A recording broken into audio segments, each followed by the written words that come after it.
compete with the local religions on equal terms. There was no point in Europeans imposing something alien from the outside. Anyway, all this talk about bringing Christianity to the Dark Continent was false. It had already been here 1,000 years before the first missionary arrived. The true Christianity arrived in Africa, 2,500 miles away on the other coast. When the European missionaries first came to Africa, they were faced with an uncomfortable truth. It wasn't the Dark Continent they'd imagined. They weren't the first Christians to come here. On the other side of Africa is a land that successfully resisted European colonialism until the 20th century. A country, Ethiopia, that came into being long before Spain or Portugal or Britain. It's even mentioned in the Bible itself. I'm with a group of Christian pilgrims, and we're on our way to see an ancient religious festival, part of one of the oldest churches in the Christian world. Founded over 1,600 years ago, when Britain and most of Europe languished in a pagan dark age. We're about to investigate the Ethiopian Orthodox Church.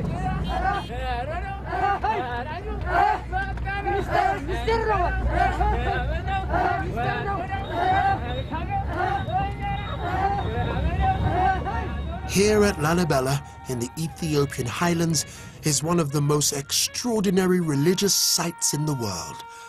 Carved out of the rock itself, they call it the Jerusalem of Africa. Oh wow, that's incredible. If not slightly dangerous. Oh my days. Look at that.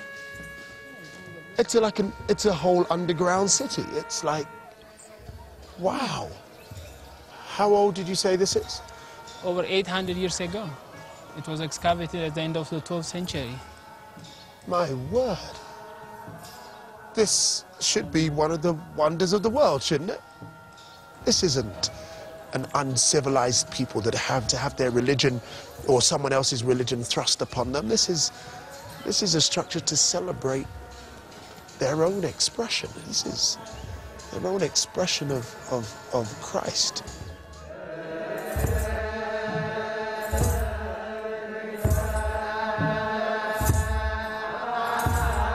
The Ethiopian Orthodox Church was founded when pagan emperors still ruled in Rome.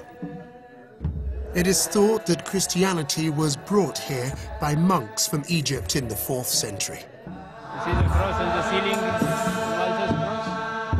But some Ethiopians claim that their faith goes right back to the Old Testament times, before Christianity even existed.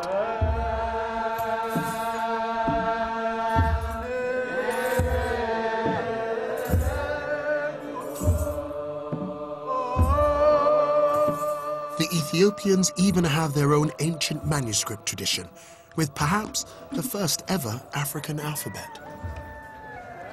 Ethiopian Christianity is so old that even its Bible is different. When European scholars arrived here in the 17th century, they found books in this Bible that they had not even heard of, perfectly preserved. Yeah. How old is this book?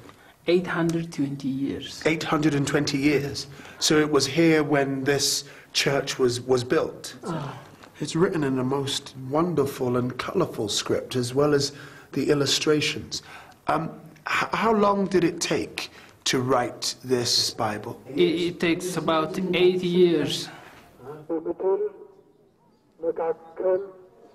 Many aspects of the Ethiopian church are particular to this community. You won't find them in any other Orthodox community across the world. But though it may seem strange to Western eyes, it's a testament to the extreme age of this African church. Today is the Feast of St. Michael, and the ceremonies here demonstrate an extraordinary facet of Ethiopian Christianity, its links with Judaism and the ancient Jewish temple in Jerusalem.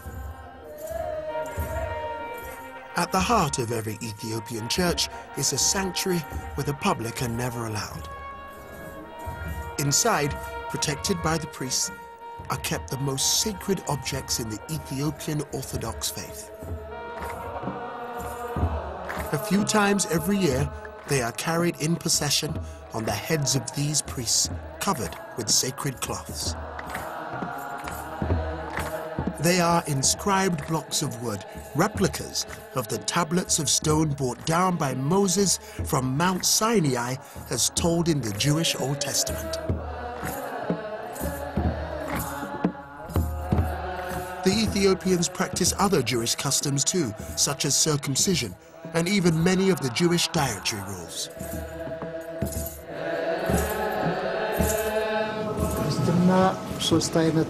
Our religion stands on three foundations. The first is the command of the Holy Spirit. The second is the law of the Old Testament. And the third is the new law of the New Testament. Lalibela is not only famous amongst modern Ethiopians, but among people around the world. It's the pride of our people, and as you have witnessed it, you'll be able to tell the story better than we can.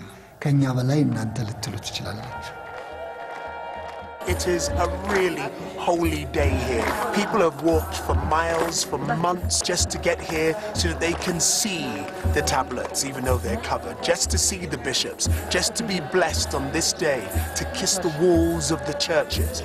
It really is a very significant and moving spiritual day. Seeing a church as ancient and as African as this has been a truly liberating experience for me too. When my ancestors were enslaved by the British, they had their freedom, their identity, their religion, their names ripped from them. I was born with the surname Roberts, that of the last slave master to own someone in my family. When I discovered this, I decided to trace my ancestry back to Ghana and reclaimed an ancestral name, Kwame Kweyama.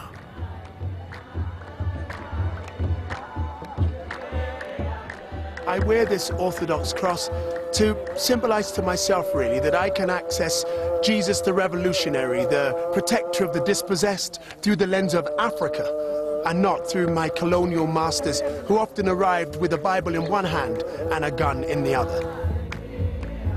The Ethiopian church